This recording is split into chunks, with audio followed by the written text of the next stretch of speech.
നമസ്കാരം, ദിയാസ് കിച്ചൻ റൂമിലേക്ക് സ്വാഗതം. ഇന്ന് തയ്യാറാക്കുന്നത് മസാലയിൽ പൊതിഞ്ഞ നല്ല സ്പൈസി ആയിട്ടുള്ളൊരു ഓംലെറ്റാണ്. എങ്ങനെ തയ്യാറാക്കാൻ കണ്ടു നോക്കാം. അതിനായി 2 മുട്ട എടുത്തിട്ടുണ്ട്. ഇതിപ്പോൾ ഒരു 2 പേർക്ക് കഴിക്കാൻ പാകത്തിനുള്ളതാണ് തയ്യാറാക്കുന്നത്. ഇനി അടുത്തായിട്ട് കുറച്ച് കാര്യങ്ങൾ ആവശ്യമായിട്ടുണ്ട്. വെളുത്തുള്ളി, സവാള, കരിവേപ്പില, പച്ചമുളക് ഇവയെല്ലാം ഇതുപോലെ ചെറുതായിട്ട് കട്ട് ചെയ്ത് മാറ്റി വയ്ക്കാം. ഇനി ഒരു ബൗളിലോട്ട് മുട്ടകൾ ഓരോന്നായിട്ട് പൊട്ടിച്ചൊഴിച്ചു കൊടുക്കുക. ഇനി ഇതിലോട്ട് കുറച്ച് ഉപ്പ് ചേർക്കുക. ഉപ്പ് ചേർക്കുമ്പോൾ മുട്ടയ്ക്ക് ആവശ്യമായിട്ടുള്ള ഉപ്പ് മാത്രം ഇപ്പോൾ ചേർത്താൽ മതിയാകും. പിന്നെ എരിവിന് വേണ്ടിയിട്ട് 1/2 ടീസ്പൂൺ എരിവുള്ള മുളക് പൊടി. നേരത്തെ കട്ട് ചെയ്ത് വെച്ചേക്കുന്ന ഉള്ളിയുടെ കുറച്ച്, അതായത് ഒരു 2 ടേബിൾ സ്പൂൺ ഉള്ളി ചേർത്ത് കൊടുക്കുക. ഒരു ഇടത്തരം ഉള്ളിയാട്ടോ എടുത്തേക്കുന്നത്. അപ്പോൾ ഉള്ളി കൂടുതൽ വേണമെങ്കിൽ അങ്ങനെ ചേർക്കുക.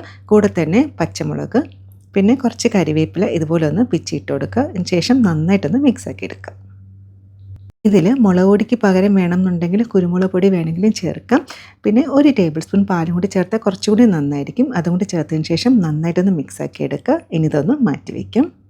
ഫ്ലെയിം ഒന്ന് മീഡിയത്തിലാക്കിയതിന് ശേഷം പാനിലോട്ട് 1 ടേബിൾ സ്പൂൺ വെളിച്ചെണ്ണ ഒഴിച്ചെടുക്കുക. ഇത് തയ്യാറാക്കുമ്പോൾ വെളിച്ചെണ്ണ തന്നെ തയ്യാറാക്കണം കേട്ടോ, അതാണ് കൂടുതൽ ടേസ്റ്റ്. ഇന്ന് നമ്മൾ തയ്യാറാക്കാൻ പോകുന്ന ഓംലെറ്റ് കുറച്ച് സ്പെഷ്യലാണ്. അതുകൊണ്ട് തന്നെ ആദ്യമേ ഇത്ര അളവിൽ എണ്ണ ചേർക്കണേ. എണ്ണ നന്നായിട്ട് ചൂടായതിന് ശേഷം 3 അല്ലി വെളുത്തുള്ളി കട്ട് ചെയ്തെടുത്തിട്ടുണ്ട്. വെളുത്തുള്ളി ചേർത്തതിന് ശേഷം 1 മിനിറ്റ് നന്നായിട്ടൊന്ന് വഴറ്റിയെടുക്കുക. അതായത് ആ വെളുത്തുള്ളിയുടെ പച്ചമണം നന്നായിട്ടൊന്ന് മാറണം. അതിനുശേഷം കട്ട് ചെയ്ത് വെച്ചേക്കുന്ന സവാളയും കരിവേപ്പിലയും കൂടി ചേർത്തെടുക്കുക. സവാള വേണമെങ്കിൽ ഈ ഒരു രീതിയിൽ കട്ട് ചെയ്യാം, അല്ലാന്നുണ്ടെങ്കിൽ സ്ലൈസ് ചെയ്ത് വേണമെങ്കിലും കട്ട് ചെയ്യാം. നമുക്ക് ഏതാണോ എളുപ്പം അതനുസരിച്ചിട്ട് സവാള കട്ട് ചെയ്തെടുക്കുക. ഇനി ഈ സവാളയ്ക്ക് ആവശ്യമായിട്ടുള്ള ഉപ്പ് മാത്രം ചേർത്ത് കൊടുക്കുക. നമ്മൾ നേരത്തെ മുട്ടയ്ക്ക് ആവശ്യത്തിന് ഉപ്പ് ചേർത്തിട്ടുണ്ടായിരുന്നു. ഇനി സവാള ചെറുതായിട്ടൊന്ന് കളർ മാറി വരുന്നവരെ നന്നായിട്ടൊന്ന് വഴറ്റിയെടുക്കാം. നോൺ വെജ് ഇഷ്ടപ്പെടുന്ന ആൾക്കാർക്ക് ഏറെ പ്രിയപ്പെട്ടതാണ് അല്ലേ ഓംലെറ്റ്. ഇപ്പോൾ നോൺ വെജ് ഇല്ലയെന്നുണ്ടെങ്കിൽ ഒരു മുട്ട വറുത്തതെങ്കിലും നമ്മൾ തയ്യാറാക്കാറുണ്ട്. അപ്പോൾ ഇന്ന് നമ്മൾ തയ്യാറാക്കാൻ പോകുന്ന ഓംലെറ്റ് എന്ന് പറയുന്നത് ഒരു സ്പെഷ്യലാണ്. അപ്പോൾ ഇതെന്ന് പറയുന്നത് മസാലയൊക്കെ പൊതിഞ്ഞിട്ടുള്ളൊരു ഓംലെറ്റാണ്. അപ്പോൾ ഈ ഒരു ഓംലെറ്റ് മാത്രം മതി ഊണ് കഴിക്കാനായിട്ട്.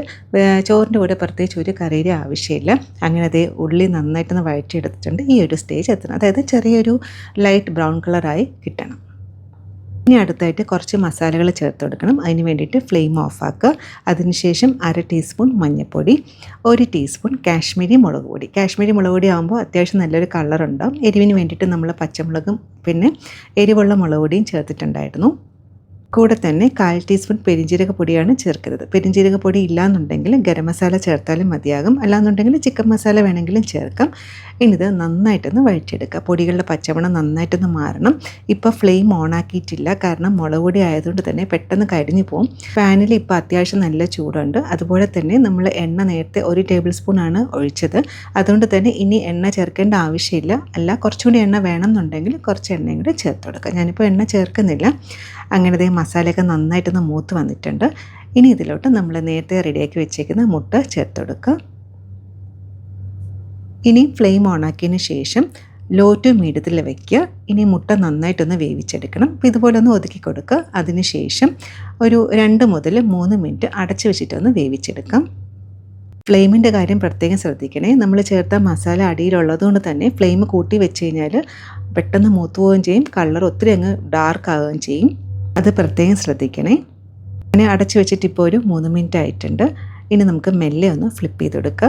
ഓംലെറ്റൊക്കെ തയ്യാറാക്കുമ്പോൾ ഫ്ലിപ്പ് ചെയ്യുമ്പോൾ ചെറിയ ടെൻഷനല്ലേ, മുട്ട പൊട്ടിപ്പോകുന്നുള്ളത്. എന്തായാലും എൻ്റെത് കറക്റ്റായിട്ട് കിട്ടിയിട്ടുണ്ട്. അടച്ചു വയ്ക്കേണ്ട ആവശ്യമില്ല. അടുത്ത സൈഡും 1 മിനിറ്റ് കുക്ക് ചെയ്തതിന് ശേഷം ഫ്ലെയിം ഓഫാക്കുക. അതിനുശേഷം സെർവിങ് പ്ലേറ്റിലോട്ട് മാറ്റാം.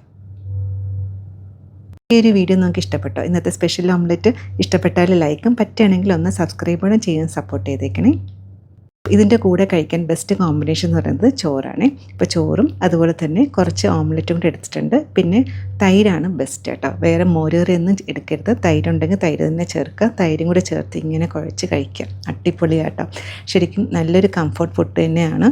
ഇപ്പോൾ നാട്ടിൽ നല്ല മഴയാണ്, അപ്പോൾ കുക്ക് ചെയ്യാനൊക്കെ കുറച്ചൊരു ബുദ്ധിമുട്ടായിരിക്കും. മുട്ടയുണ്ടെന്നുണ്ടെങ്കിൽ ചോറിൻ്റെ കൂടെ പ്രത്യേകിച്ച് ഒരു കറി ആവശ്യമില്ല. റെസിപ്പി ഇഷ്ടപ്പെട്ടാണെന്ന് വിചാരിക്കുന്നു. ട്രൈ ചെയ്ത് നോക്കുക. ഫീഡ്ബാക്കും കൂടെ അറിയിക്കാൻ മറക്കരുതേ. പറ്റുന്ന പോലെ സന്തോഷിച്ചിരിക്കുക. ഇതുപോലെ വേറെ റെസിപ്പി ആയിട്ട് കാണും. താങ്ക്